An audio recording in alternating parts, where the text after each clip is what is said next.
భావోద్వేగానికి గురై కంటనీరు పెట్టుకున్న కొరవి ఎంపీపీ పద్మ. మహబూబాబాద్ జిల్లా కొరవి మండల కేంద్రంలోని ఎంపీపీ ఎంపీటీసీల వీడ్కోలు సమావేశానికి ముఖ్య అతిథిగా డోర్నకల్ ఎమ్మెల్యే ప్రభుత్వ విప్ రామచంద్ర నాయక్ పాల్గొన్నారు.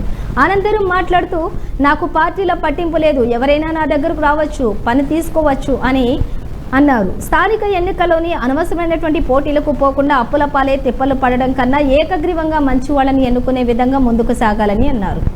కొరవి వీరన్న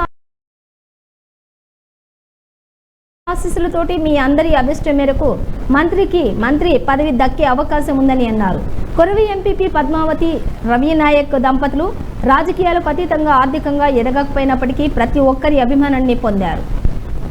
ఆర్థికంగా సంపాదించుకోకుండా అందరి మనసును గెలుచుకున్నారని అనటంతో మనస్తాపానికి గురే కంటనీరు పెట్టుకున్నటువంటి ఎంపీపీ పద్మ రవి నాయక్ అనంతరం MPP vice MPP Dongali Narasayya ఎంపీటీసీలను ఘనంగా సన్మానించిన ఎమ్మెల్యే.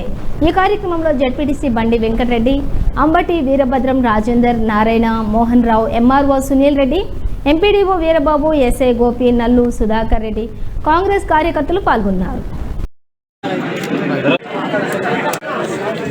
మిత్రులు మరి చిరు జ్ఞాపికను